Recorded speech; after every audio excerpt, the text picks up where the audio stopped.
We begin today's program with a regular guest to the Source Community Crew. Executive Director Sarah Pritula is here in our studio. Happy to have you, Sarah. Thanks, Mike. Thanks for having me back. A new fundraising campaign is called Netflix for Charity. Sounds very intriguing. What's it all about? Yes. So we actually got the idea because during the pandemic, we felt a lot of people were giving all the time.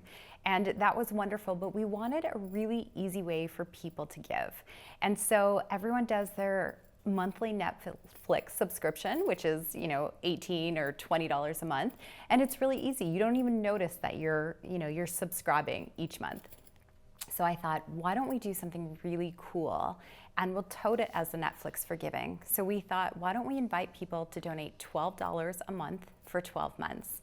And so the actual program is called 12 for 12, but we tote it as the Netflix for Giving. Well, it's an interesting concept to call it Netflix for Giving, Netflix for Charity, because it sort of makes people think about what they're doing whenever they log into Netflix to watch something, right? Exactly. And also, if you think how many subscriptions you have per month, just $7 here, just $10 here. So why not add a subscription that goes towards feeding kids? And that will actually give 6 lunches per month for every $12 that you donate. And you don't notice it as much either, right? You don't notice it. No, and it's a really easy, tangible way to give. So we look at kids who are 18 to about 23, and we think, wow, like they want to give. They're always asking how they can get involved. This could be something for them that maybe they've just finished school or maybe they've started a new job, but they don't always have the money to buy a house, and they don't always have like $100 to give, but they have $12 to give per month. Are you finding that younger people are more willing to give than they may have been in the past? We're finding that young people are willing to give, and the easier we make it for them, the more they'll give. And so we're starting to see different demographics come out in the charitable sector. And what our team is doing is tapping into some of those metrics and just seeing like, hey, how can we reach a younger target of kids who are growing up, who still want to be philanthropists and help out in their community, and how can we make it really easy for them to give? So 12 for 12 was something that we wanted to start with. Of course, as some of these kids that are kids today using Community Crew's lunch services grow up, many of them will look back and decide to give to a program that helped them. Exactly. And that's what we're hoping for. That's why we want to get back into the schools. We want to be able to share with the kids like, hey, we love it when we get to see you. We love it when you help pass out lunches to all of your friends at the school.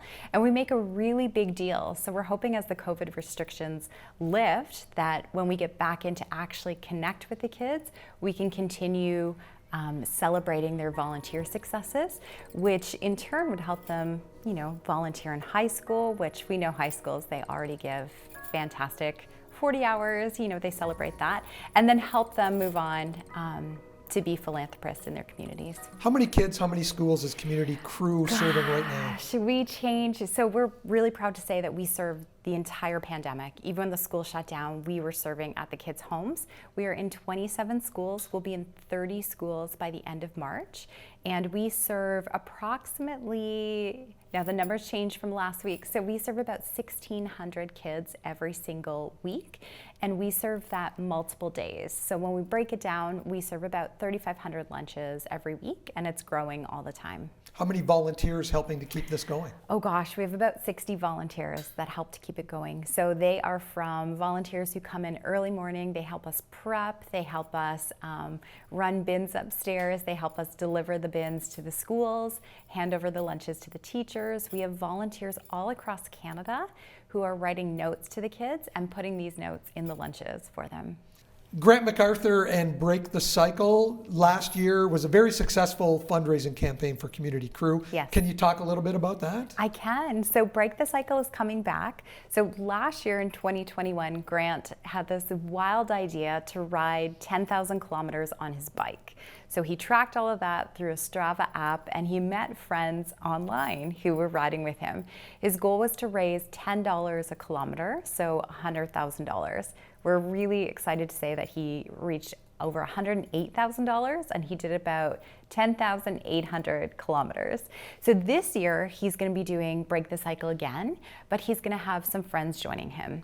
So we're still going to keep the goal at about $100,000, but they're going to do 100,000 kilometers over multiple people. So there'll be people joining him online through Strava. Hopefully, as the restrictions lift, we can actually do like some rides in the summer where we can, congregate and celebrate after a good 4 or 6 or 8 hour ride, however long they go for. And it's such a great way to get involved, and it's really easy for Community Crew to, host this event, and it's for cyclists who just want a way to give back with doing something that they love. You normally have a gala every year. Were Yes. you able to do something in 2021? We did an online gala, which is never as fun as an in-person gala. So we're pleased to say that the gala is back this year in June 2022, and it's going to be at the new building out on York Road, Central Community Center. Oh, it's fantastic. And what will the details be as far as what will happen during that gala? So the gala will be similar to galas before. Tickets will be $100 or $750 for a table of 8. It'll be at the new community center, and so people will be able to have a chance to check out the new community center. And it'll take place on a Thursday in June, but details will be released in the next couple weeks.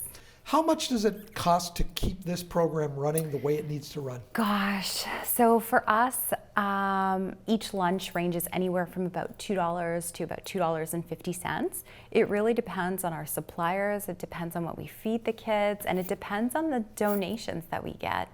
So for us, we always look at bringing in snack donations. So if people are looking at getting involved, we always recommend snack donations because it helps us keep those costs down.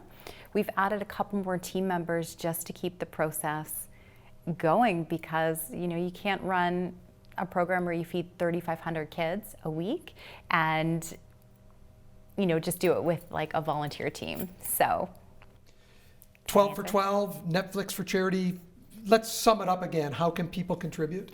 So you can go online, you can go to communitycrew.ca/donations, or there's ways to give, and it'll say monthly giving. You can go to 12 for 12 there.